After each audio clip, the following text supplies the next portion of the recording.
like the eagle watching the direction of the wind, and then it spreads its wings. That's what we call soaring. It does not fly. The eagle soars. Now, an example of negative altars. Are you ready? The one we saw is an example of positive altars. An example of negative altars.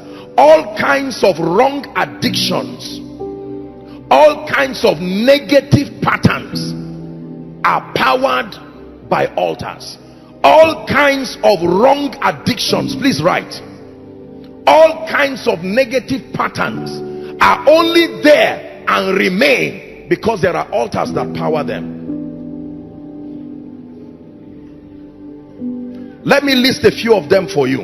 Listen, if I am listing this and it ever affects you, just know that whether you admit it or not, it confirms the presence of an altar. Are you ready? Number one, mysterious diseases and infirmities. The presence of mysterious diseases and infirmities, whether as an individual or a family or a territory, powered by altars. Mysterious diseases and infirmities. Usually these diseases you see are also passed through the bloodline. Father had it, mother had it, brothers had it. Now there may be a medical explanation, and medicine is there as a symbol of God's mercy, but I am telling you, using higher spiritual intelligence, those sicknesses can only remain because of the presence of altars. Number two, all kinds of sexual perversions. Please write. All kinds of sexual and immoral perversions are powered by altars. It does not matter how sincere the victims are. That's not the issue. It's that there is an altar that powers it.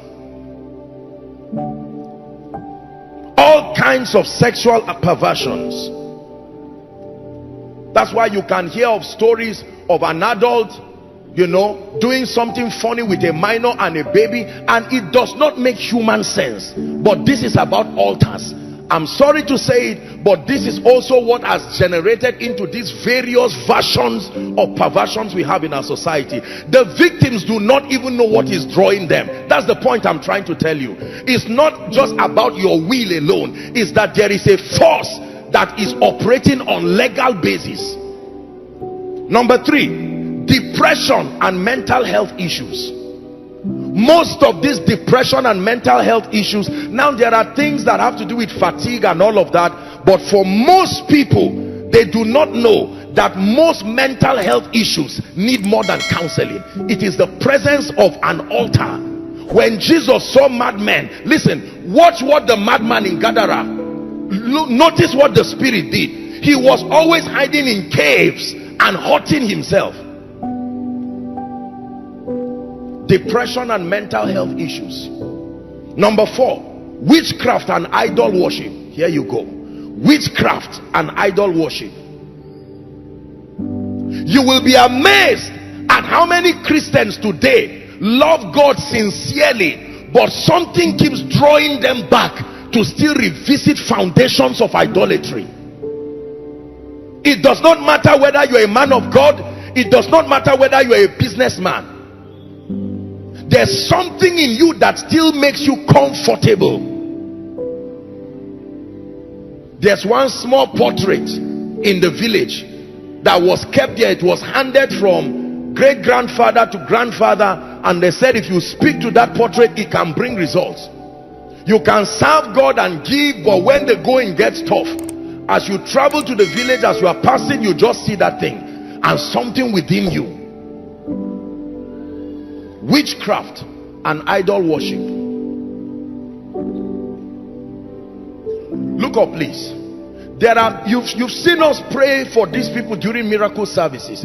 There are many people, some of you looking at me right now, based on the ordinances of priesthood, you are supposed to be the one they hand over some of those things to, but you just said, I've given my life to Jesus Christ, I'm not interested. And the altar said, it's not about whether you are interested or not. Find out how I came into being first. And you just generally sweep it under the carpet, and he says, all right, you go. and you find out all kinds of things begin to happen. I'm not scaring you. There is victory at the end of this teaching, but you must know what is there. You don't gain victory by running away from the truth. You gain victory by knowing the truth. Stagnation and delays altars. Stagnation and delays altars. Believe me, altars.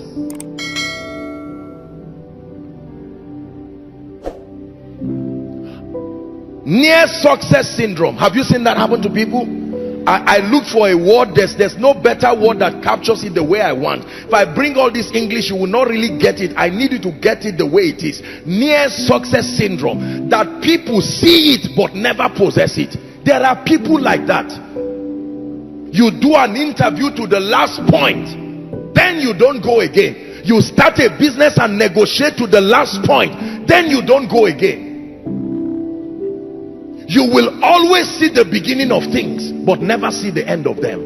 It's an altar, believe me. You can look around and know people in your life who are excellent starters, but the power to continue and even finish anything is not there.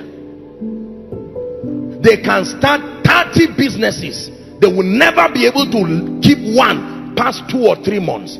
They can start different companies, they can even start ministries, and yet it does not work. Altars. Barrenness and short-lived success. Barrenness of all kinds, especially biological barrenness now, and short-lived success. Short-lived success. That means you enjoy every blessing but it does not last. There are some of you here, the moment you see good things happen to you, you even start crying, because you know as a track record that good things never remain. You buy a car, as soon as you are rejoicing, in 2 weeks that car will now hit a convoy. Are we together? They will bring you out and say you should sit down on the ground first, and you find, what is wrong with me?